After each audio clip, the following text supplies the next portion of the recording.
gigantic. She was a sister ship to the Titanic, built in the early 20th century. They intended to make her a passenger liner like the Titanic, but World War I began soon after the ship launched. The British Navy took her over and made her a hospital ship. That's impossible. No way we're in some boat that's almost 100 years old. Hey, look there. The 4 doors at the end.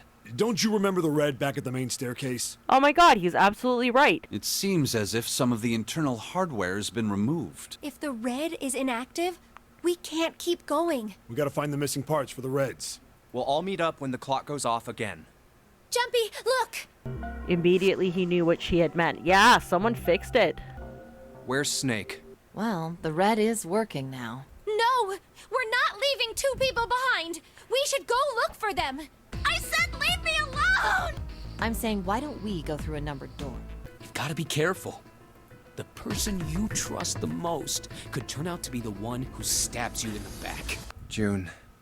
Jumpy. My brother's not the kind of person who just leave me behind! What the heck?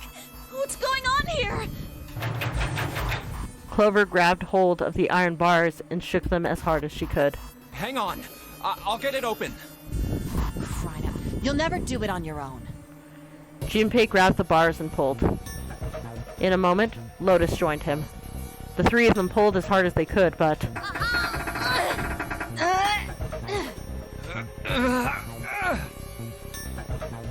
Damn it! It's not moving.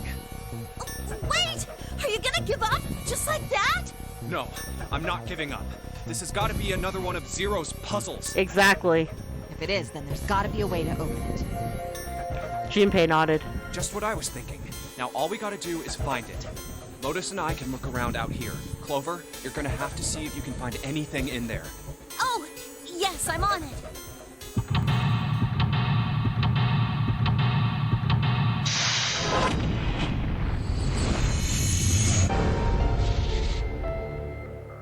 And it is puzzle time.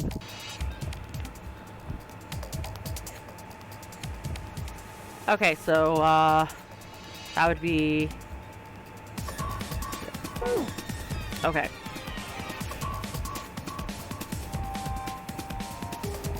This looks like the control of an electronic door lock. There's a red light on the display. That means it's locked. If we can get that light to turn green, then maybe we can get Clover back. It looks like this door is the exit.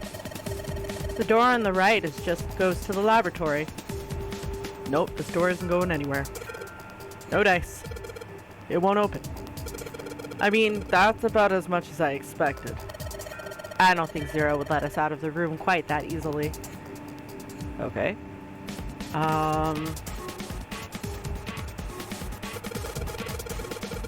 Think this is supposed to power that machine in the other room? Well, it doesn't appear to be doing that. I wonder how we're supposed to turn it on. This is a keyhole. Looks like a keyhole for the activation key. Okay. This is a really old type of keyboard. Yeah.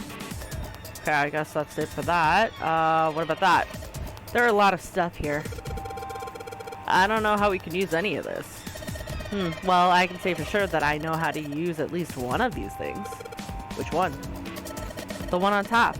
I think it's a power cable. The power cable, huh? I'll take that. Okay, so we just got a 3-pronged power cable. Nice. The hands of the clock have stopped moving. The clock may stop, but time goes on. No time to screw around. We need to figure out a way out of here. Okay, moving on. Ah! So immediately, a whole bunch of steel lockers. The 9 on the right all have little red lights on them. Red lights, huh? Well, can't hurt to give these babies a try. Nope. Just what I thought. Locked tight, all 9 of them. I wonder if there's anything important in there. Probably. Take a look here. Okay, one of the doors opened. Ethanol. Okay. Ethanol. I wonder if this is for antisepsis. Oh, it says anhydrous ethanol. I can't read. I'm sorry, guys. Anhydrous? Is that different from regular ethanol? Come on, that's common knowledge. Anhydrous ethanol is a powerful cleaner. It can even erase marks left by a permanent marker. Oh wow, cool. Let's take a look at some boxes. There are cardboard boxes. There's some papers and stuff in them. What's in the boxes? They look quite full. As far as I can tell, it's a bunch of notes about some kind of experiments, but it's really all technical and stuff. I don't really get it. Okay, I can't get those boxes. That's fine. Okay. Okay, so this is where Clover is, so now I get to make her look around and shit. I wonder what this is. This thing here looks like a voltmeter. And is this the control for that? Gosh, there's so many dials. Why don't you try turning one of them? Nope, nothing. There's no power here, guys. I turned the dial a whole bunch, but even if I turned all the switches on, nothing happens. Okay. I think this thing's a monitor for whatever experiment they were running here. There's a bunch of stuff on here, like resistance values and voltage. The power's off, so there's nothing on it right now. Okay. Is this like an experimentation table? There's a creepy mannequin here, guys.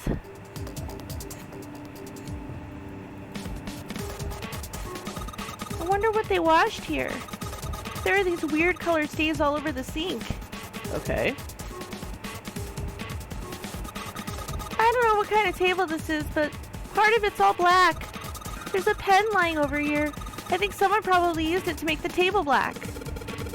Well, if they only used the pen on one part of it, there's probably something underneath all that pen.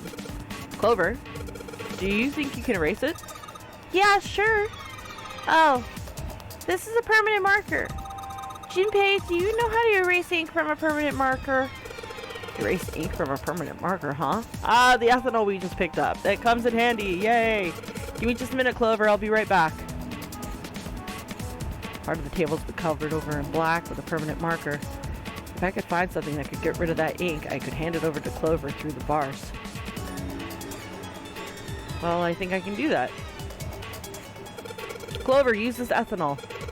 You should be able to wipe off that permanent ink with it. What am I gonna wipe it with? Oh, well, your clothes, of course. I don't think she liked that answer. Just kidding, just kidding. Please don't look at me like that. You're scaring me.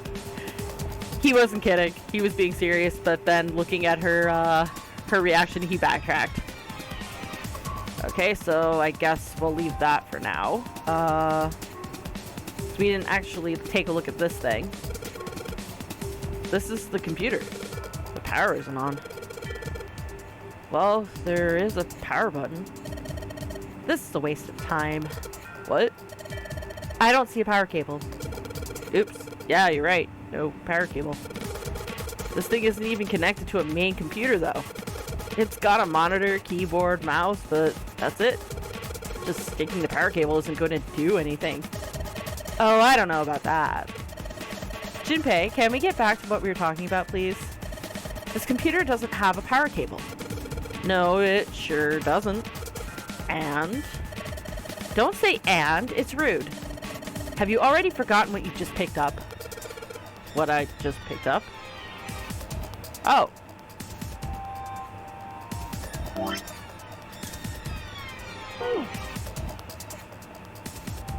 This monitor doesn't have any power cable. So one end of the cable needs to be connected to a monitor. And the other end needs to plug in under the desk. Alright, let's just slip you in and... Oh. Well, shoot. Can't use this. What's wrong? This cable has 3 prongs, but the socket only has 2 holes. It's not going to fit, is what I'm saying. In other words, we're going to need a plug to change the power cable to one with 2 prongs. That's right. Okay, so that's useless.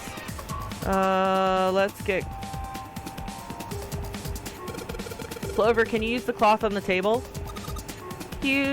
Huh? Soak it in ethanol and then use it to wash off the stuff from the permanent marker, okay? Right, okay. So we gotta soak the cloth with ethanol. Okay. Well, she got the cloth, but she's be having a little trouble with the bottle of ethanol. When she's ready, I should ask her to get to work on that stuff on the table. Okay. But, more importantly, it looks like there's cables over here, so I'm gonna just click on that. It's a rack. There are a bunch of cables on it. Somebody cut the outer stuff with the cables. I can see the wires inside. Okay, no, those won't work then. Fuck. Well, there's cables over here. Let's see if we can get something on this thing. Hey, Clover, how about the power cables over there? Huh? What do you mean? Does the plug have 3 prongs or 2? I don't know what you're talking about. Let me go look.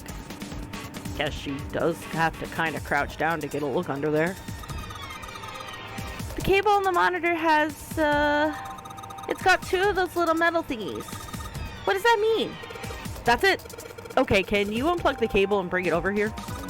Okay, but, well, I can't unplug it, but it's attached to the main computer. I can't take it over to you. Damn it, that's no good then. Well, how about just the plug? What? The plug? Well, maybe more like a, connector? It's the sort of thing that makes the plug with the 3 metal thingies into a plug with the 2 metal thingies. Yeah, she talks exactly as I do. Oh, it's hilarious. Still useless? Not useless. Not useless at all. That's just what we were looking for. Okay. Can you hold on for a little bit? And back down she goes. Alright. Unplugged. I'll hand it over to you at the bars, okay? Okay, so backing out of that. Anyway, could you wipe off that permanent ink? Look, Clover. Right now, at this moment, you're the only person we can depend on. I'm trusting you with this. Giggle, you trust me? I feel kind of special. Hey, Clover. And she's just wandering around the table. I don't think she even knows we're calling her. Hey, Clover. Okay. I don't even think a bullet could break it. Okay, so I guess not. Soak the cloth in ethanol and... Oh, okay, I guess she's busy. That's why. Junpei! It's working! It's wiping the permanent ink off! Huh? There's some kind of weird drawing under all the permanent ink. What's the deal with that drawing Clover found? Maybe I should ask her to take another look at the table. Okay. I wonder what this is. There are a bunch of numbers in some kind of grid. I can't see it from here. Clover, you've got a pen and a notebook, right? Could you write those numbers down and then hand them to me through the bars? Okay. Roger. Okay. So now we go back to the bars. Here, Junpei. I wrote down all the numbers from the desk on here. Paper with numbers on it acquired. New material has been added to the file screen. Okay. Awesome. I guess we take a look at that. Clover's notes. The note Clover copied from the stand in the laboratory has 4 numbers written in 9 separate cells. Okay. I have no idea what this means. So that's not helpful. Here you go. A 2-prong plug. Thanks. And now we've got that. So now we combine these 2.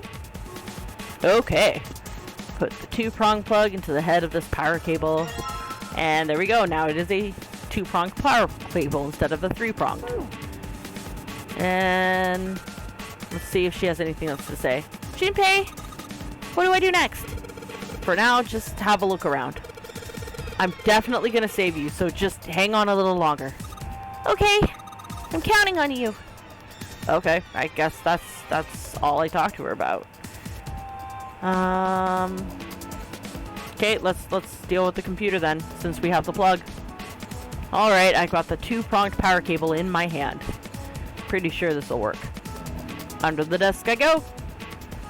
And let's just plug this thing into the monitor. Alright, that ought to do it. Alright, let's turn the power on. I don't think anything's going to happen. Why not? Well, it's not connected to the main computer, which is what I said earlier, Lotus. Like, what the fuck? You never know until you try. Got it again? Jesus Christ. Pretty optimistic. Oh, wow. Junpei pushed the button on the front of the monitor. It actually turned on. Yeah. With a soft hum, it turned on. Okay, so if it's not connected to the computer, how did it turn on? Like, is it an all-in-one? Streams of letters that made no sense to Junpei began to scroll across the screen. What? He had hoped it would turn on, but he hadn't expected this. Huh? It's running on its own? It's probably an all-in-one. That makes sense. It certainly looks like it. Isn't that kinda weird? Not if it's an all-in-one. What? Well, it's not connected to the main computer, right? There's just this keyboard and monitor. The only cable connected to this thing is the power cable we just plugged in. So, why is it working? Maybe it's a wireless display. Do those even exist? A wireless display. Okay, so this game, oh fuck, when did this game come out? I think it was 2000 something. Do wireless displays actually exist? I don't know. I'm gonna take a look real quick. Do wireless displays exist? One of the latest additions to this category is the wireless monitors. Oh wow, so it does work. As the name suggests, wireless monitors work over Wi-Fi and don't even require a cable such as VGA or HDMI to offer the display. It makes the display highly portable and versatile for applications. Okay, so it does exist. Okay, I take it back. Lotus, you were absolutely right. It is possible it is a wireless display. Thank you, Google, for clearing that up. Clearly, this was a reasonable explanation to Lotus. A wireless display? Yes, it connects to your computer wirelessly, hence the name. Have you been living in a cave, Junpei? No. Because I sure as hell haven't been living in a cave. I just never heard of a wireless display. Like, no need to take that tone with me, bitch. I mean, I suppose I thought that you were dumb a couple seconds ago, but all the same, I didn't actually call you dumb. He most certainly had not, but... Is that normal? Yes, at least where I worked. Oh, okay. Oh. And where was that exactly? Oh, it stopped. Pass with a colon. Looks like we need to enter a password. Okay. Again? There must be a hint around here somewhere. Could you go take a look? Yeah, I'm on it. What are you going to do? I'll see if I can do something about this on my own. Okay. On your own? Yep, on my own. Lotus? Lotus pulled over the nearest chair and dropped herself on top of it, in front of the keyboard. For a second, she stared at the screen. She kneaded her hands, knuckles popping and twisting her back left and right. All right. Let's kick some ass. Oh, she's a programmer or something like that. Lotus smiled to herself and rubbed her hands together in anticipation. Then, before Junpei had time to blink, she was typing at an incredible speed, the click-clack of keys running together like machine gun fire. Wait, what? Yeah, I get that too when I'm at work. I probably don't type near as fast as Lotus does, but every time I type, one of my managers in the next room will like ask me like, what's with the angry typing? Because I hit the keys pretty hard when I type. And then other people are like, how do you type so fast while staring at the screen? It's like, well, it's out of practice. But yeah, Lotus is actually on a way different level than I am. Junpei was for once at a loss for words. Didn't expect that, did you? Nope. Of course I didn't. You're typing so fast. I can't even see your fingers. What kind of job do you have? What are you? I'm unemployed at the moment. Okay. But what did you do beforehand? I used to work for a cybersecurity firm. Ah. Quit. Oh, that sounds complicated. Why? Lotus blinked. Huh? Oh. It was just something. She stopped typing for a moment, and her face fell. Oh yeah, definitely something complicated happened. I see. This was not an avenue of questioning to be pursued, Junpei realized, and quickly shut his mouth. Lotus's fingers began to move again, and in a few seconds she was back up to speed. As she typed, more letters and symbols that meant nothing to Junpei began to pour across the screen. Oh, what are you doing now? I'm going to try and brute force it. Ah! Brute what? Junpei, really? You don't? Okay. I mean, even the least computer-savvy person knows what brute forcing means. A brute force attack is... Well, the short version is that I just attack the thing head on. The long version? Without looking up or slowing down, she began to explain. A brute force attack is one of the simplest ways to break a cipher. It checks every possible combination until it finds the right one. For a complex cipher, it can take a very long time. Yeah. And then sometimes people write a program to just do it for them. I'm writing a program that would run an attack like that on its own. Ah, there you go. It's not the most elegant solution, certainly. But given the circumstances, there isn't much else I can do. Even as she talked, her fingers never slowed or missed a key. Junpei couldn't help but feel a little odd. Yeah, you see, I would never be able to type like that. I always make mistakes and end up having to backtrack and like retype shit. Hers is a lot more practiced and precise than mine would ever be, I think. Oh, but back to what we were talking about earlier. Okay. What were we talking about? Junpei is absolutely lost. The wireless display? Yep. It's kind of strange if you think about it, isn't it? Yeah, just a little bit. How do I put it? Well, let's say you write a program that calculates an addition problem for you, all right? Okay. So you enter 1 plus 1. The screen will show you 2. Yeah. See? Isn't that strange? That doesn't sound strange to me. No? Not really. Oh, come on now. Of course a caveman like you would think it was strange. You said so just a minute ago. That doesn't sound strange to me. It seems possible, actually. To create a program that basically adds 1 and 1 and 2. You're just not getting it, are you? Who calculated 1 plus 1? The computer. The main computer, right? You said it connected to the monitor wirelessly. Yeah, but someone who grew up in a cave wouldn't know that, right? Oh, I see. So basically, if they didn't have that information that we had to basically be able to explain how the screen was able to compute 1 and 1 is 2, then of course they would be confused and not know what the fuck was going on. I get it. I understand now. They'd probably think that this thing here, the monitor, is doing the calculating. Or they might think that it's just plain magic. And once they've decided that, they'll start examining this monitor. They might poke the screen or something. Ah, I see the color changes when I press it here. Then they might investigate the hardware on the inside. Oh, I see. So this wire supplies the power. Eventually, they might even cut the wires. Ah, yes. Just as I expected. When this wire is cut, no results appear. So basically they would experiment to get to the information that we already know. Therefore, it must be this device which does the calculations. Except they would get to the wrong conclusion because it's not the monitor, it's the main computer. The monitor just does the just shows us what's going on in the computer. I mean, that makes sense. I mean, for the longest time when I was younger, I always believed that the monitor itself was the computer, so I can see where they're coming from. Oh. But the truth is that, just like you said, the computer is doing the calculating. Yep, But these cave people wouldn't know that, exactly. because they have no idea that the monitor and the computer are connected wirelessly. Lotus continued to type. Junpei scratched his head. So, what are you trying to say? That's a very good question, actually. Nothing, really. No?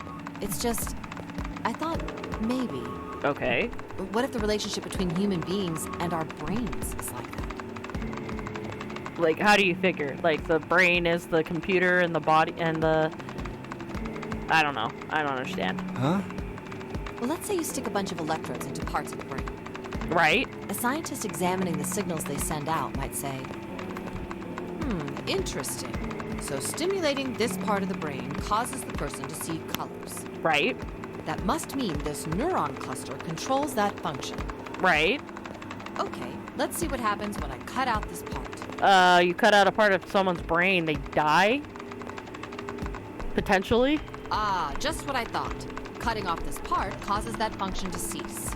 Therefore, human thought processes must occur in the human brain. See? Doesn't it sound the same? Yeah, except we have nothing to distinguish the fact that the brain isn't responsible for creating thought processes. Maybe the brain is just an output device, like this monitor. I'm pretty sure the body is the output device and the brain isn't. But Maybe our thought continue. processes actually occur somewhere else, in a main body. We just don't know it. We never even think about it. Just like those cave people wouldn't know about wireless communications. Interesting. We can't imagine that there's some unknown medium that transfers information into our brains, where we experience that information as thoughts. Junpei didn't say anything. Not so much because he had no retort. No, her argument just seemed silly, and he was a little surprised to be hearing something like it from someone like her. Yeah, she seems a rather serious type. It seems odd that she would just spitball these random philosophical ideas, I guess you could call them. The brain is just an output device. Human thought actually occurs somewhere else. But where would it occur? That's just crazy talk. Did Lotus really think like that, he wondered? It was a little creepy, Junpei thought. It sounded altogether too much like a bizarre cultish religion. Maybe that's the cause of Seven's amnesia. Oh, that's where the tangent comes from, I guess. Oblivious to Junpei's increasing discomfort, Lotus continued. If memory is actually stored somewhere else, in some sort of main body somewhere, maybe he hasn't forgotten anything at all. He's just having a difficult time accessing his memories because the monitor, his brain, has been damaged. Oh yeah, that makes sense. Huh. I guess. But even still, the question remains, where would this main body be? I suppose that would explain aphasia and blindsight, too. Perhaps they actually can't speak or see. The monitor just isn't functioning properly. I guess people with prosopagnosia could be suffering from the same thing. Prosopagnosia. Oh, that's a mouthful. Wait a minute. What? He knew what aphasia was from watching medical dramas on TV, and blindsight was easy enough to guess. But he'd never heard of the road prosopagnosia before. What? You've never heard of prosopagnosia? Lotus spun around in her chair to look at him. Junpei just shrugged and shook his head. No. What is it?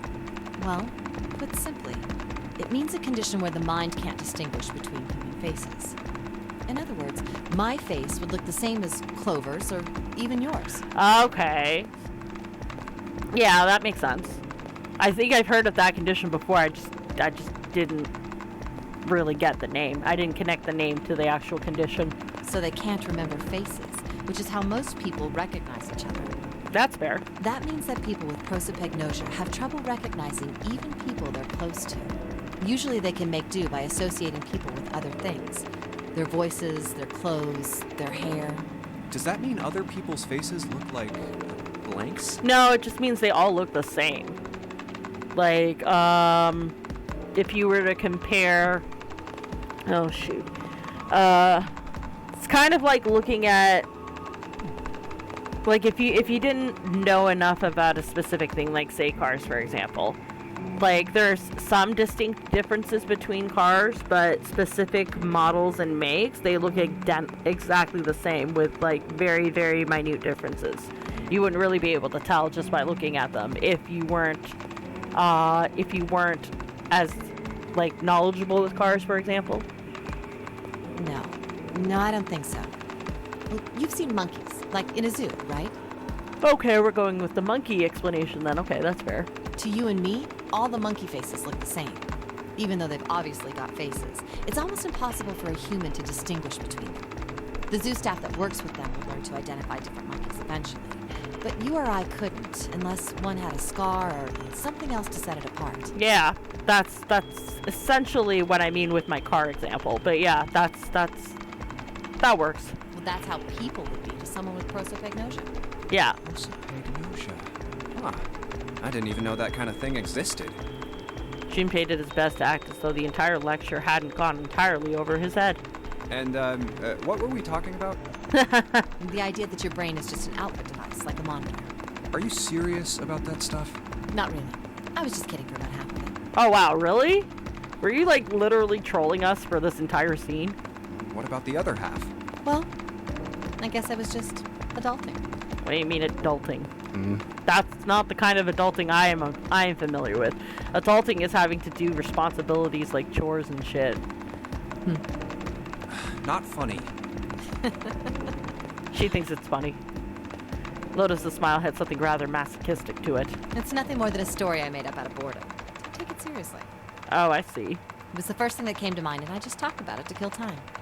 But looks like I don't need to talk anymore. She's done. Why? I don't have to kill time any longer. As she spoke, Lotus raised her right hand, arm high, and brought it down on the enter key.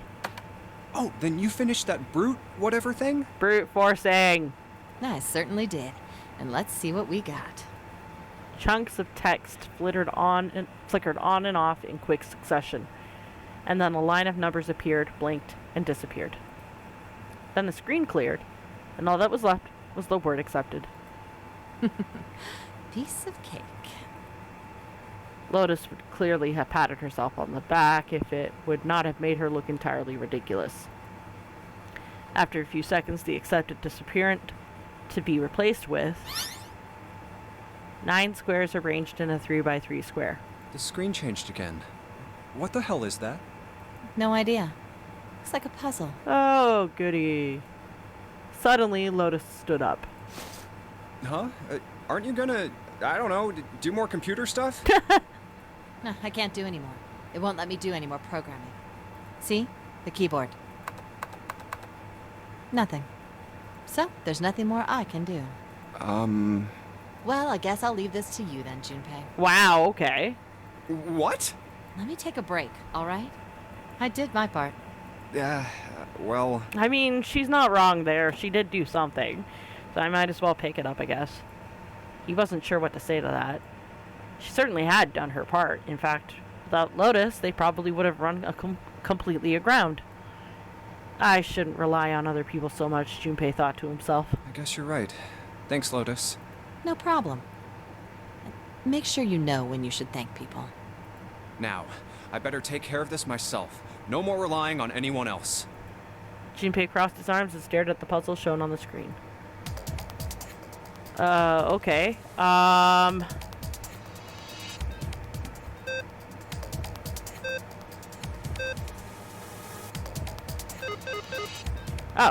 Well, okay.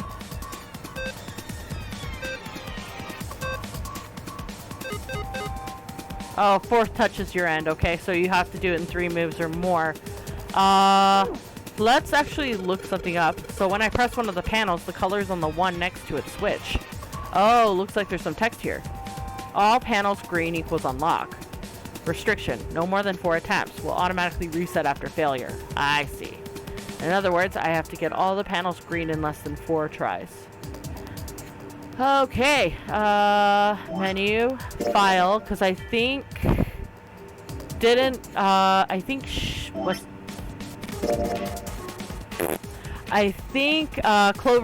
Clover wrote a note or something like that. That's probably the clue here. The note Clover copied from the stand in the laboratory. It has 4 numbers written in 9 separate cells.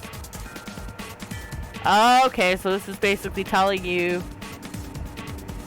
what things you have to click. So 1, 2, 3, and 4, I guess. Okay. Let's try that then. Maybe I should run over the instructions one more time. I'm dealing with red and green panels here. When I touch one of the panels, some of the others will change color. There's a pattern to it. I need to get all the panels to turn green. I have to do it in 4 turns, 4 touches. It automatically resets if I go higher than that. Alright, let's give this another shot. Okay. So it was 1, 2, 3, 4. Ah! Yeah, that was the solution. Nice. Alright. I solved it. Did you hear a noise just now? Yeah, I did. It sounded like something unlocking. Where did it come from? Okay. Oh!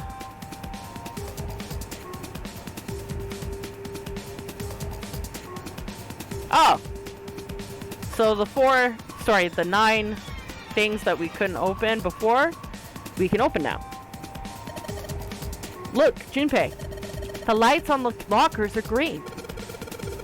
Then we must have unlocked it with the computer puzzle. Ah, and there's 2 keys here. There's more than 1 key in here. This one is small and looks like it goes into some sort of machine. Okay, so that's the thing that we need for the first thing that we looked at. And this one has the Earth symbol on it. I think the Earth symbol matches the keyhole in the door on the A deck. Yep, it does. So that's an advancement key. That works for us. Well, if that's the case, we probably don't need the Earth key right now. Alright then, Earth key. I'll just tuck you away deep in my pocket. Now, as for the other key, we're gonna need it for this puzzle. What key is this? From the shapes of it, I'd say it's not for a door. Probably some sort of device. Oh! What is it? I wonder. Do you think maybe this is the activation key for that thing? The activation key? Yes, it has to be. I feel good about this. Okay. It was just at that moment that he heard a voice behind him. It was Clover. Hey, Junpei, do you have a minute? Yeah, sure. I finished what I was doing here. We just have to do another step, but that's fine. He put the puzzle aside for the moment and walked over to Clover. What's up? I wanted to ask you something. Oh? Junpei, you went into door 5 with my brother, right? I did. Did you hear him say, like, anything weird? I don't think so, actually. He mentioned his hearing. He mentioned that you wanted a princess bed. He seemed to know a lot about music. Yeah, no, he didn't really say anything. Huh? Why is she asking me this? Junpei wondered. The more he thought about it, however, the more it made sense. Yeah, she's worried about her brother, and she wants to know if he did anything weird to sort of foreshadow his disappearance. Snake had been gone for a long time. Clover was quite attached to her brother. Of course she would have been worried about him. Well, let me think. He thought back to when he'd gone through door 5, hoping he might remember something, even a small something, that would help her. However... Sorry, Clover. I can't really think of anything. I mean, he did mention that his hearing exceeds that of a regular person, or something like that, but that's about it. Okay. Clover's words were barely audible. She nodded vaguely to Junpei and turned to walk away. Hey, wait a minute. Look, I don't know if I should ask you things, but if you don't mind, I was hoping you could tell me If what? is Snake, I mean, was he born... Oh, he wants to know if he was born blind. You're talking about his eyes? Yeah. No, he wasn't born blind. Oh, okay, so I guess he got sick or something when he was little, and he lost his vision over time? When he was a kid, he got in an accident. Oh, shit. No, that's absolutely infinitely worse. Yuck. That sucks. So he lost his vision in an accident. A really bad car accident. Ooh. He couldn't see after that. Oh, that sucks. So either his brain sustained damage or his eyes did. Either way, he lost his vision after that. That sucks. And his arm. His arm? What about his arm? His arm? Yeah. My brother's left arm is, it's not like a normal person's arm. Oh? It's fake. It's not a real arm. The accident hurt him really bad. To save him, they had to cut off his arm. Oh, damn. Okay, so that kind of explains something that I've been wondering about, but didn't actually mention because I assumed it had to do with skin pigmentation or whatever. When we opened the, when we tried to activate the door using the route numbers, when we entered in door number 5, and when we tried to activate the other doors before the reds were actually fixed, I did notice that that Snake's arm was sort of paler or sicklier looking in color. Everyone else had a healthier skin tone. His was more of a gray, and if that's the case, that explains that if that's the prosthetic, then that would explain why it looked like that. That being said, it also raises another question. If his arm isn't real, could he potentially detach it? Oh, no, wait, though. But he still has the bomb in his gut. That wouldn't work. Okay, so... yeah, no, that seems irrelevant at that point. That's fine. But yeah, no, not only losing his sight, but having to lose his arm as well. Shit. Oh. Yeah. I think we need to back out of this conversation, Junpei. This certainly isn't helping things. Is that all you wanted to ask me? Yeah, we'll leave you alone. I'm sorry. Really sorry to have to make you talk about this kind of shit.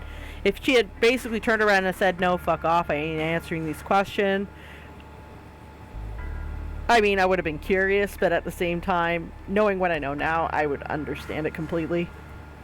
Talking about her brother had clearly taken a great deal out of Clover. Junpei nodded. Look, I'm sorry for making you talk about all that painful stuff. Exactly. It's not that. Oh? Clover only shook her head and walked off down the stairs. Okay.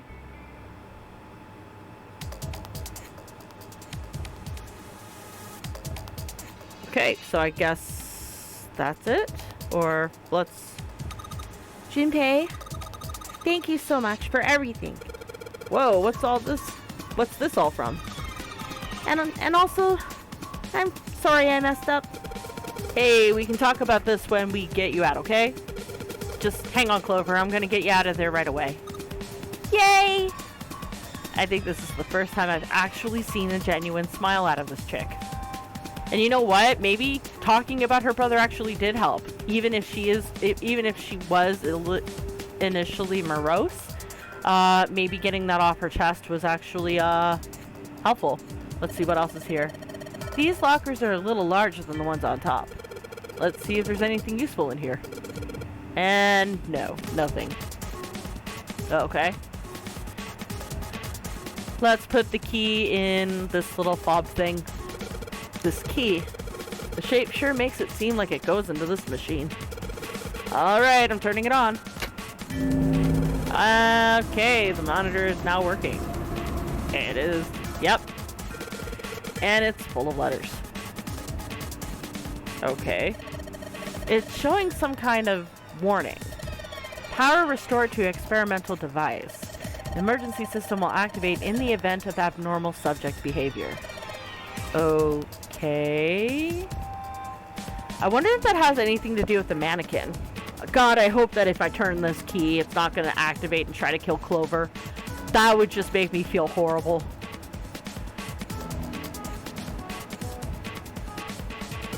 Typing on this keyboard isn't doing squat.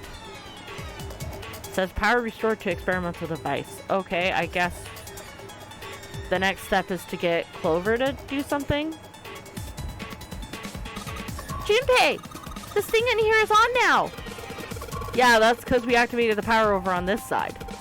Could you, like, play with it a little? Okay. Yeah. I'll turn this dial here. Turn, turn, turn. I don't think it's working. Nothing happened. Well, maybe she missed something. I should ask her to look around the room again. Okay, so I guess we're searching around again. It's a wash basin, more commonly known as a sink. It's a rack. There are some cables on top with copper wire exposed to it. I've got the scribbles from the table already. There's something sticking out of the mannequin's head, like wires or something. What the hell are they doing in there? Huh. Why is she all quiet now? They were doing experiments on humans. Probably. Oh man, now she looks sad. Wait a minute. Okay, so what about this thing then? This is the monitor. There are a whole lot of cables under this table. Oh, okay. Mannequin lying on the exam table. Can't really see it very well from here, but it looks like there's a bunch of electrodes sticking out of its head. Maybe if you increase the voltage? Roger! Will do. Okay, I'm gonna go all the way to max voltage. But max voltage? Hey! Wait, Clover! Aw, shit. That's not a good idea, I don't think. But what? I think, Oh! Oh my god! The mannequin's head! Oh man, that sounds like a fire alarm. God, what the hell? Fire detected. Fire detected. The emergency system will be activated. Evacuate the room immediately. Okay, get the door? Oh! They're green! Junpei, look at the lights! Yeah, it's green. The emergency system has activated and disabled the lock. Now we can save Clover. Junpei! Come on, kid, jump! She's safe. Oh man, that smoke is something serious. Some serious business. Time to close this door again, I think. Clover, are you okay? Are you hurt? Cough, cough. Damn, she's coughing so hard she can't even talk. Cough. Of course I'm not alright! Okay. What the hell took you so long, you big jerk? Hey, I feel like I was pretty fucking quick there, Clover. Calm the fuck down. I was almost dead! Sorry, I was going as fast as I could. You two can do this later. Right now, we need to get the hell out of here. That fire's not going to stay in that room forever. Okay. So out the door we go.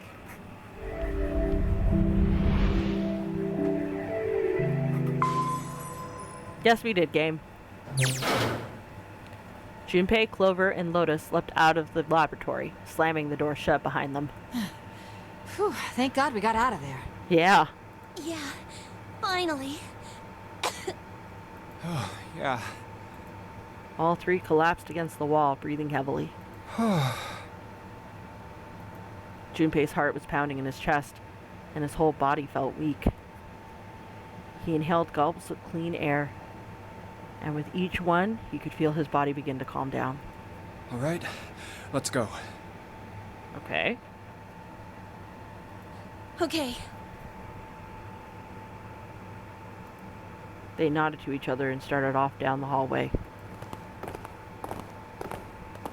Before long, they found a few new doors, but all of them were locked. Damn, none of these open. They're all locked. Yeah, no shit. I just said that. How about that one? The final door sat in the corner of the hallway. Let's hope this is the door with the prize. Junpei grabbed the whole door handle and was about to pull it open when a voice cried out from behind. It was neither Clover nor Lotus, but he recognized it. I think we've run into the others. There was no doubt. The voice belonged to... Jumpy! Yep. Huh? He spun around. There, at the other end of the hall, Junpei saw human figures running towards him. 3 of them. June? Santa! 7! They stopped short in front of Junpei and his companions, gasping for air.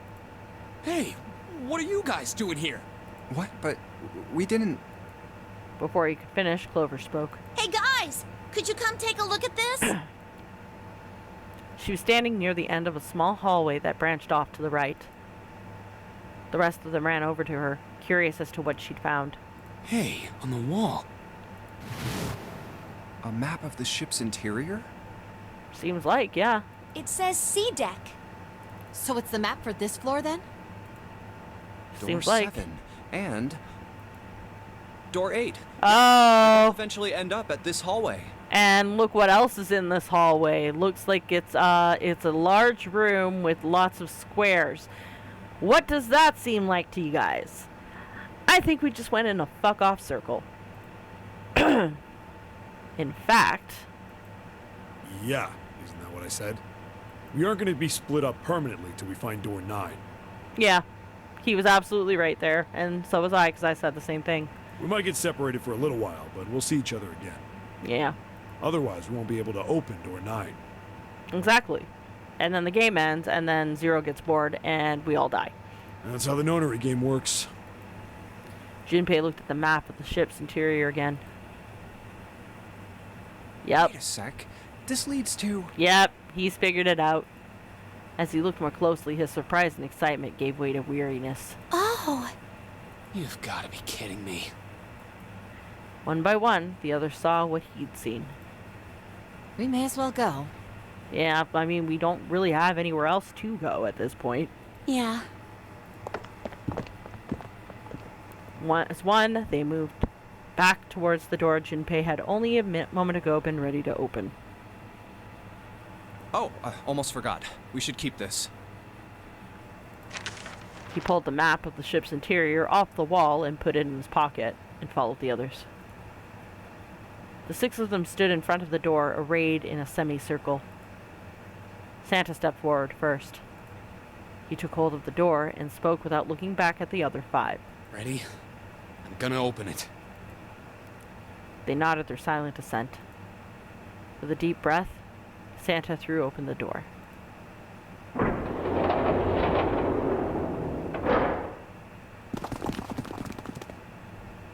They poured through the doorway and into the room. Even without looking around, each of them knew where they were. I knew it. Yep. They were just where the map said they would be. We're back. In the In the infirmary. hospital room. Yep.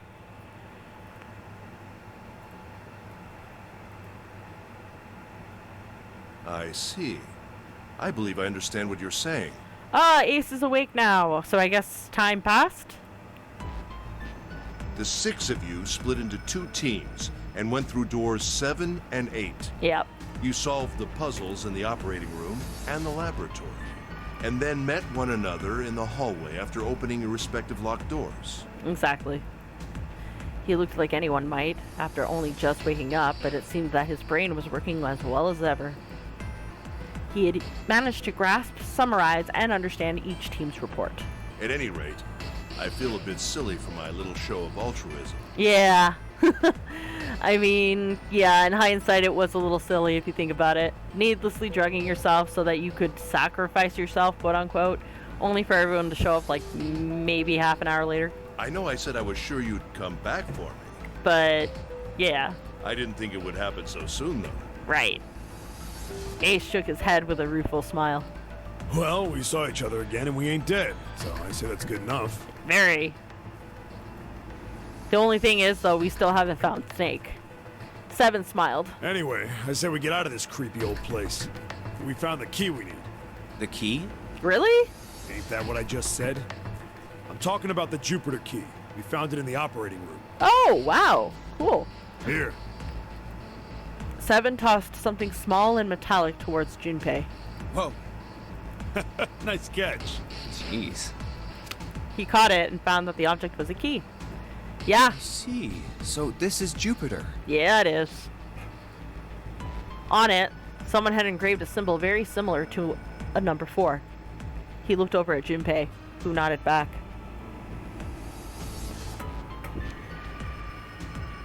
It had to be the Jupiter key.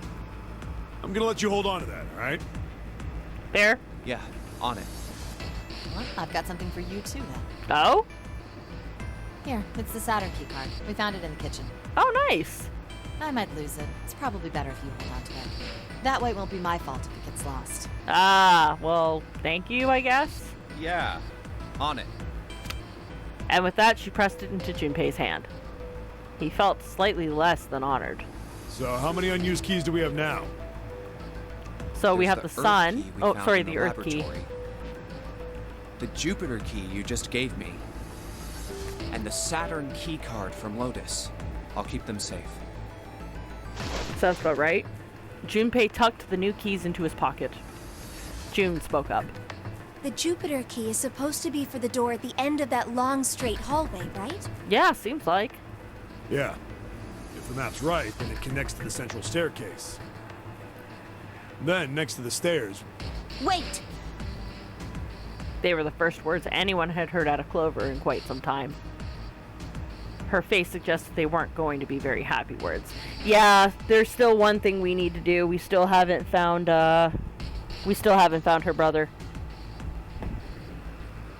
What about door 3? look, you saw the map, right? It's the same as 7 and 8. Just lead us back to the big hospital room. There's no point to seeing what's on the other side of that door. Yeah, well, except if... Yeah, she still wants to find her brother, and given what Lotus told her, she's probably convinced at this point that since he wasn't behind door 7 and 8 and we came out of the unmarked door, he's got to be somewhere there. Again, though, if he is there, that means that he's dead, because how is he going to be able to enter a room by himself?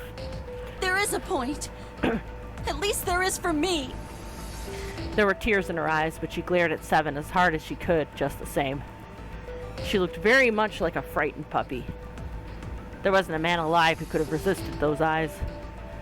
7 looked everywhere in the room, except at Clover, and muttered and coughed apologies under his breath.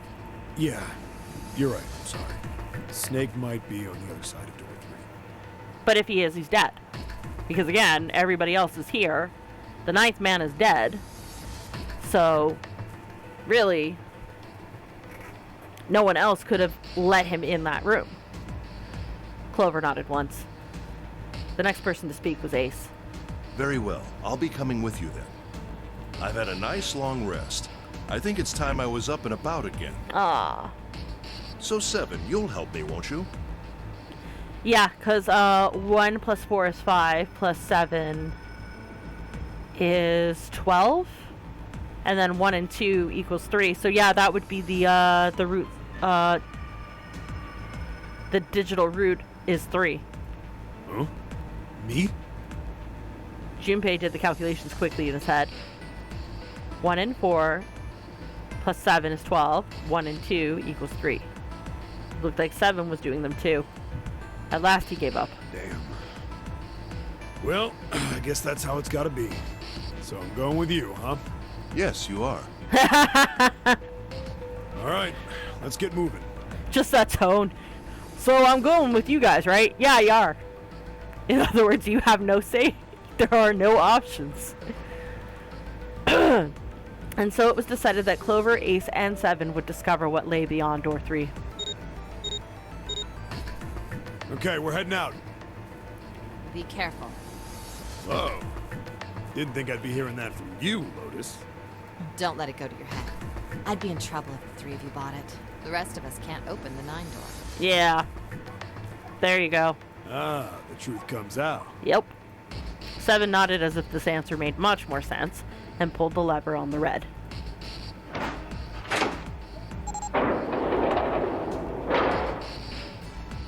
Okay, we're off. The door opened, and Ace, Clover, and 7 jumped through it. 6, 7, 8. After exactly 9 seconds, the door closed noisily. All right, we should get moving too. Huh? Get moving. Yeah, what do you mean get moving? We're not going to leave them, are we? Where are we going? Everyone except Lotus seemed rather confused. Well, it would be a waste of time to just sit around, wouldn't it? Let me explain. Okay. Oh, I get it. We're gonna see if we can get anywhere interesting with the Jupiter key. So what she's suggesting is we scout ahead and then we'll come back and wait for the others to finish in room 3. Okay, I see. Yes. If we're lucky, we might find Snake. That's also true. They were at the end of the hallway, lined by individual hospital rooms. And here's the Jupiter symbol on the keyhole. Yep, there it is. All right, Junpei, open it if you please. Yeah, on it. Junpei pulled the Jupiter key out of his pocket and slid it into the keyhole. He twisted. With a nice sharp click, he felt the door unlock. Junpei sucked in a breath, held it, and opened the door as quietly as he could. Yep. Back in the main stairwell. Inside was exactly what he expected to see from the map of the ship's interior. They were in a tremendous hall, almost like a ballroom, with a massive central staircase. Great, back to the beginning. You sure this is a good idea? What do you mean? Well, we already searched every inch of this room, didn't we? Not every inch. We have 2 keys that we can utilize. We have the Mercury key, and we also have... Yeah, we have the Mercury key, we have the Earth key as well, and the Saturn key card. So, either way, we can explore. I'm asking you if there's any reason we came back here. Yes? Of course there's a reason. Man, sometimes I can't tell if you're smart or just lucky. Huh? This. Junpei pulled 2 things out of his pockets. The Saturn key card. And the Earth key? Yep. I'm lost. Why are you lost exactly? I mean, you guys were the ones who found the locked door for the Earth key on ADV, right? So, how could you have forgotten? Santa cocked his head to one side, like an inquisitive bird, and looked at them. After several long moments during which it became apparent that Santa had no idea what the cards meant, June took pity on him. Don't you remember, Santa? On C deck, where we are now, there was a big elevator behind the stairs, remember? Yep. And next to the elevator, there was a card reader with the Saturn symbol on it. And on A deck, on the door to the left, there was a keyhole with the Earth symbol on it, I think. Yep, you're absolutely right there. So the 2 keys that Junpei has? Should let us use the elevator and the door on A deck. Exactly. Huh. Yes, that's right. June smiled, pleased with herself. So did Santa. All right, I got it. Let's get started then. What do you say we split into 2 teams? I mean, yeah, it makes sense that we would split up. I mean, that being said, we wouldn't be able to explore any of the rooms because there's only 2 of us, but at the same time, at least we'd be able to scout ahead and report back. Lotus and I will search the Earth one, so you 2 can search Saturn, all right? Sounds good. Then you guys should take this key. Junpei handed the Earth key to Santa. They decided that their initial search should be brief. We have no idea what's on the other side of these. Exactly. So don't go too far. Just search for 10 minutes and come back. Plan decided, the 2 teams split it up. Junpei and June headed for the elevators. There's a card reader next to the left elevator. Yeah, it is. Then let's try out the Saturn key card. A light on the upper left corner blinked to life. Great! It looks like it's working now. All right, now how do I call the elevator? Will you press a button? There was a single button to the right of the elevator door. Oh, it only has the upside down triangle on it. Okay, so I guess we're not going up. We have to go down. But there's no point in that because the levels below this one are all flooded, yeah? I guess there's no up button. Well, we may as well try pushing this one. The door slid shut, and they heard the grinding of a motor as the elevator car moved down.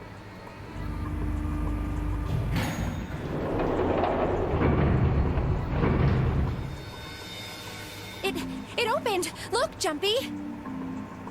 Oh wow, it's actually dry. But that being said, it sat down, but then question, how could it have come down if there's no there's only the inverted triangle button to press? That means that this is the top, this is as high as those elevators can go. So I'm a little confused. June's voice was excited, but Junpei could hear a tinge of anxiety. Sweet! It opened! Let's get going. He grinned at June and stepped towards the open door. As he was about to set foot in it, he felt a hand on his arm. Wait! What? I'm not really, I just, oh gosh. Junpei was at something of a loss. What could she possibly be so frightened of? She's claustrophobic, isn't she? She doesn't like closed spaces. June was probably afraid of... Ha! Okay, guess not. Being locked up alone with a boy, or that they could only go down.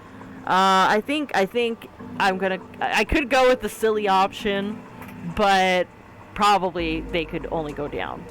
And like I was thinking, if the area below is flooded. But that being said, how come the elevator isn't flooded? More so, how come the elevator actually works? She was afraid because the only elevator button pointed down. That meant, of course, that the elevator couldn't go any higher than the floor they were on. As he thought about it, Junpei realized he hadn't seen elevators on the A or B decks near the central staircase. All of which meant that the elevator could only convey them to the lower decks. Come to think of it, the lower floor, D deck, is completely underwater. Yeah, so what's to say that the decks below that aren't equally as flooded? An elevator heading to a submerged floor. That is pretty scary. Yep. Hey, wait a minute. This elevator came up from somewhere under us, right? Well, yes, I guess it did. It didn't open right away after you pressed the button. There was a motor noise like it was moving, and then it opened. Exactly. Yeah, exactly. Yes. So, take a look inside. Junpei jerked his head towards the interior of the elevator. It's not wet at all, is it? Yeah, he's getting to where I'm thinking. The floor are totally dry. Oh, you're right. They are. She looked around the elevator, slightly embarrassed. Well, let's test it. Test it? Yeah, watch this. Now, I'll just put one foot inside the elevator and look over at the buttons. Oh, there's only two, E and C. All right, I'll push E. He pushed the E button and jumped out of the elevator. That's interesting. How come this elevator doesn't go to the D deck? The door slid shut, and they heard the grinding of the motor as the elevator car moved down.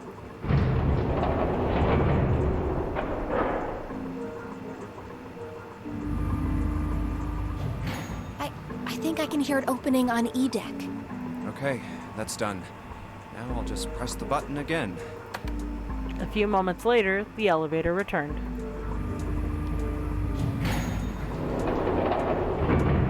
And it's still dry. Yep, not a single drop of water to be seen. That is so strange.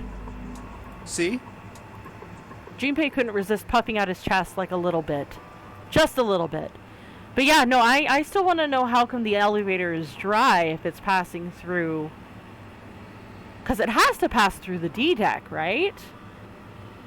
Unless the elevator tube doesn't go... Because it doesn't go to D deck, maybe the elevator tube is protected from the water? Like it's not flooded at all in there? But then that would have to suggest that E deck isn't flooded. But if E deck is below the D deck... That doesn't make sense. How would it not... Well, actually, hold on. If we're going with my earlier consideration, which was that that Zero could control when the flooding from the water from the D deck could rise up to higher levels, it stands to reason that there's probably a bulkhead that protects the E deck from getting wet. Okay. June, however, still looked confused. What does that mean? How can E deck be safe if the D deck is full of water? Yep. Again, as I just said, it's potentially possible because Zero has sectioned it off somehow. So while D deck is no longer watertight, E deck is. Well, here's what I think. The elevator shaft and E-deck must be watertight and separated from wherever the ship's been punctured. Yeah, there we go. Here, let me show you. Okay. He pulled out his notebook and paper and sketched out a rough illustration. I see. So is that why the ship hasn't sunk? The shape of the inside keeps it all from filling with water? Yeah, that's possible. Yeah, I think that's what's going on. Okay. Junpei continued talking as he closed the notebook and slipped it back into his pocket. So I'm gonna go down and check it out. You stay here, all right? But... Come on, just do it, all right? He gave June's shoulder a reassuring squeeze, then hopped onto the elevator. He pushed the E button and the door began to close. June looked worried, her eyes darting back and forth as if she was trying to make a decision, when suddenly... I'm coming with you! Yep, I figured that was gonna happen. Huh? At the last possible moment, June dashed forward, turning sideways just in time to slip through the gap between the closing doors. Hey, wait! Junpei jammed his finger against the open button, but it was too late. Oh, crap, it closed! Yep.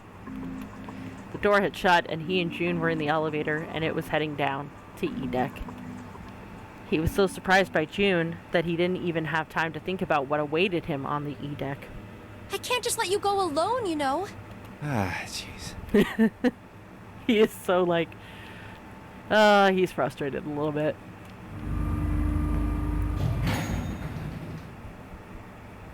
The elevator stopped, and the door slid open. They tentatively stepped out and looked around. It looks normal. No fish going about their fishy business or jellyfish floating lazily through the water. There was, however, a blowfish. What? Or at least something that looked very much like one. June's cheeks were puffed out and her mouth a tiny, intense frown. Okay, so she's holding her breath in case that they ended up coming into getting water anyway. But yeah, no, now she just looks silly. Oh, knock it off. It's just like I thought. This part hasn't flooded. Oh, June, you're so silly. Come on, just look around. There's no water here. June looked around nervously, then exhaled. You're right. It's not flooded at all. Yeah. See? But there's a whole lot of water. Yeah, right on top of us. Yeah, which means we have to pray that this place continues to stay watertight for as long as we're down here. What's gonna happen if the ceiling breaks? We die. Junpei thought about that for a moment. We'd probably die. Yeah. Oh no. Don't be so casual about something like that. Well, I mean, what else do you want me to say? Oh, we'll make it out. It's not going to? Like, you want me to give you a straight answer, or do you want me to feed into delusions? At any rate, we should probably go back as soon as we can, once we're done looking around down here. Exactly. Lotus and Santa might already be back. Okay, good idea. Now then. Junpei glanced around the room they'd found themselves in. The first thing he noticed was a set of thick iron bars. They ran the length of the room, separating the left elevator from the right one. Oh, that's interesting. Iron bars. Well, we can't go over there. Yeah, seems like. Right. Then maybe... In the corner of the room that housed the elevators, Junpei found an opening. Well... He walked up to it and stuck his head around the corner. It looks like there's a long straight hallway down this way. Yeah. And there's a numbered door. The number 6, as well as a red. Which means that's as far as we're going to be able to go, but at least we found another numbered door. Something's written on the door at the end. Wait, is that... Yep. Let's check. Junpei and June set off down the hallway on a brisk clip, somewhere between a run and a jog. Before long, they found themselves in front of the door. On it was a number written in bright red paint. 6. I knew it! Yep. This is a numbered door. Yep. And indeed, there was a red bolted to the wall right next to the door. But we can't do anything with only the 2 of us. No, we cannot. We better head back and let everyone know. Yes. Junpei and June turned and headed back to C-Deck. Wait, what's this? On their way back, Junpei noticed a map on the wall. Is this the map for EDEC? Seems like. I should take it with me. Yes, you should. Maps are always important.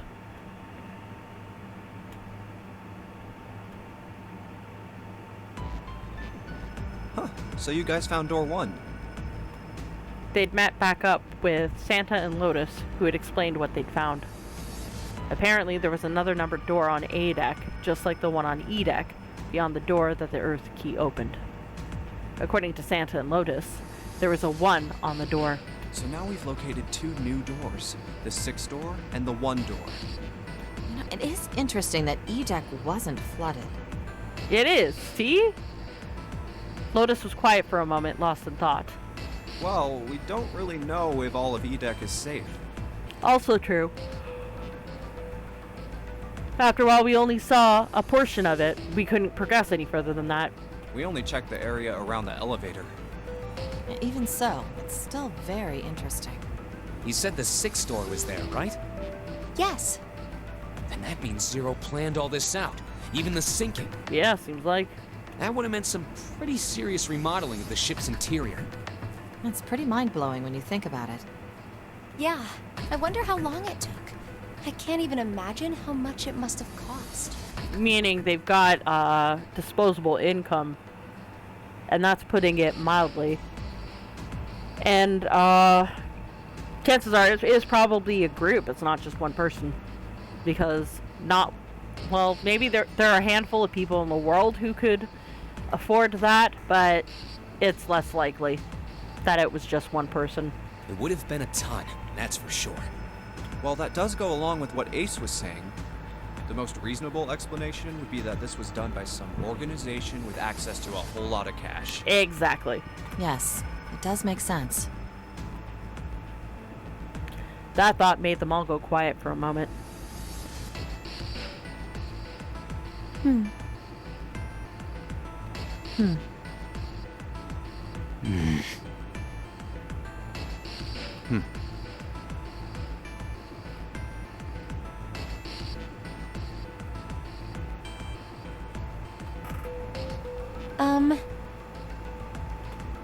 Yeah?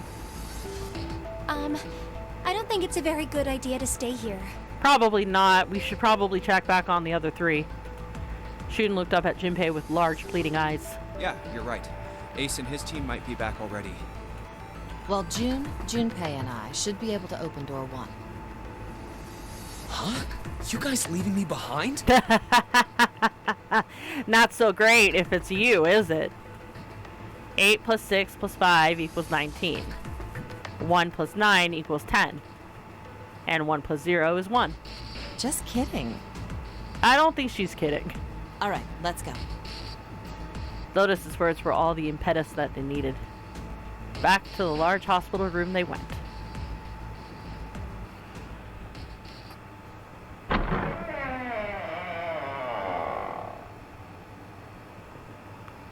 The moment they stepped inside, a tremendous voice echoed across the room.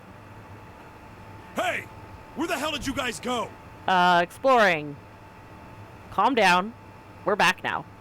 I mean, I get it. We probably should have mentioned that we were going to wander off while you guys were searching door 3. But, yeah. It was 7. 7? Oh. Oh. They found something. Ace was right behind him, and Clover was behind Ace, although she seemed to be hanging back. What's wrong? It's a very good question. It looked as though there was something strange about them. 7 had the look of a man who'd seen a ghost. Ace was just as pale, and Clover looked as though she was only minutes from passing out entirely. For a long moment, they simply stood there, looking at one another. Junpei looked around nervously, waiting for someone else to speak. No one did. He looked at 7. What happened? Very good question. What the hell kind of question is that? 7 was trying very hard to be angry, but something had shaken him hard.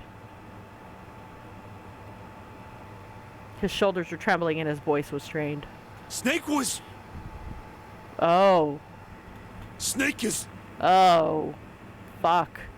Snake was behind that door. And as he's not here, I think that means he's dead. 7 couldn't finish. He just looked away, his face twisted by. Junpei wasn't sure what. Instead, Ace spoke. He took a deep breath and closed his eyes and spoke. Snake is dead. He died, just as the 9th man did. Wow. So then here's the question. Did he try to open the door? But he couldn't have because his number is only 2. They needed a digital root of 3 to get in the door, meaning someone had to have opened the door for him or with him. So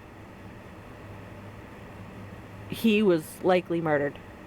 The door was likely opened, and either he walked in willingly or he was pushed inside, and whoever helped him open the door didn't follow through. And then 81 seconds later, he was dead.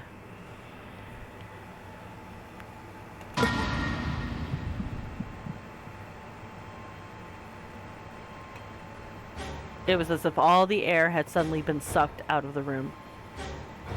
Junpei felt his heartbeat quicken, and he realized he was having trouble breathing.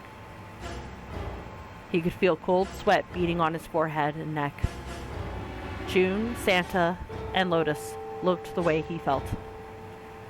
All 3 were frozen in place, their faces white. Oh my god. That's not true, is it? We should make sure. Yeah, right. We should. They nodded to one another and headed for the number 3 door. Wait, not that way. Oh? What? Why not? They stopped short and turned to look at 7. He was pointing at the door with no number. I stuck a screwdriver in there to keep the door from closing all the way. Ah, so much like what he was doing with the first class cabin, he's been propping doors open so that they could backtrack. Nice! Good job, 7. It's not locked, so I'm going that way. Where is he? The shower room. The left side of the hallway. I put a broom in there too to keep the door. That means we can get in without going through the numbered door, right? And that means we don't have to deactivate the dead. Or try to find the dead, rather, in order to deactivate it. And then we don't risk our lives. We can just go in and out. Smart. I love it. Yeah, that's right. Then let's go.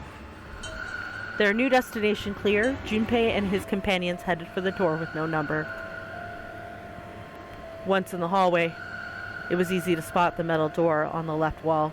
This wasn't open when we passed here before. No, it was not. But now, just as 7 had said, there was a broom stuck between the door and the frame, keeping it open. Well, let's keep going. They looked at it for a moment, then stepped inside. Oh, it smells horrible. Lotus wrinkled her nose and covered her mouth in disgust. Even Santa pinched his nose shut. Ugh, yeah, this is pretty awful.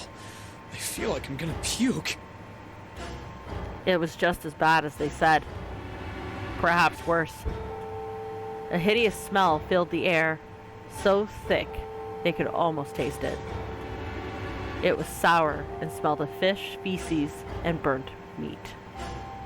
It worked its way through Junpei's nose and down his throat to pound against the entrance to his stomach. He put his hand over his mouth and struggled to keep what little was in his stomach where it belonged. Where is he? Where's Snake? They didn't have to wonder where the body was. There. Oh, there's something written on the wall, too. LLR. Or... L... That's an upside down 4, maybe? An R? Look for R? Maybe that's what it means? Or maybe I'm just seeing... The first two symbols are kind of off. I know there's an R for sure. But, maybe I'm just seeing things that aren't there for the first two things, but damn. There was blood everywhere, a few arms of the splatter reaching towards them as they walked through the door. All one had to do was follow the many radial arms to their source. The body itself was hidden behind a divider. June, you should stay here. But... Please, just do me a favor, okay? All right? He didn't give her a chance to say no. He put his hands on her shoulders as if to push her into the ground like a tent pole, turned, and walked towards the end of the divider. I'm going in. It felt like it took an eternity for him to get there.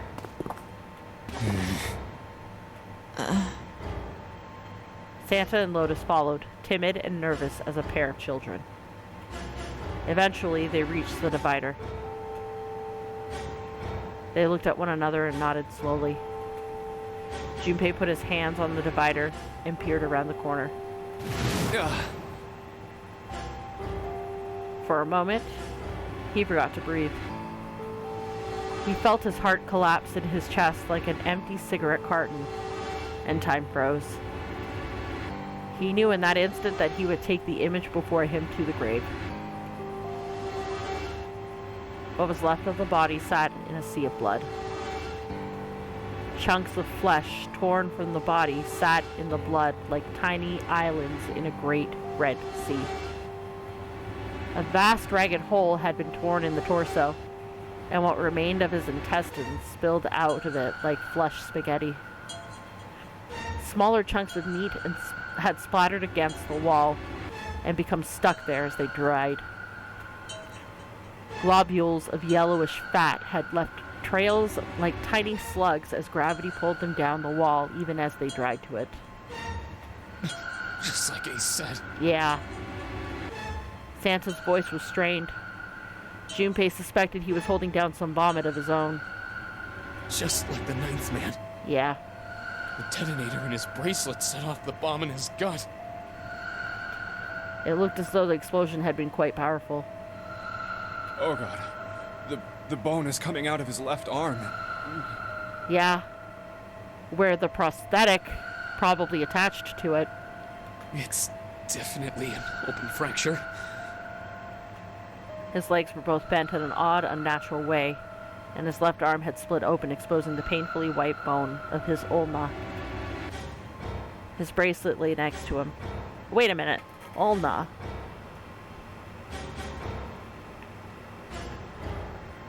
What part of the arm is the ulna? Ulna is one of two bones that make up the forearm. Wait a minute. That's not 7. That can't be 7. Because Clover said that he lost his arm in an accident. They had to cut it off. My brother's left arm is, it's not like a normal person's arm. It's fake. It's not a real arm. Wait, hold on. Let me just make sure that this declaration is about right. Yeah, no, I just pulled up a picture. I'll probably pull it up in edits. But yeah, no. It can't be 7 because 7 lost his left arm in an accident. It seemed to have hit the wall hard enough to have shattered the display, which lay on the ground in pieces. Oh, the face. It's horrible. Yeah, can't even tell who it is. Half of his head had simply collapsed.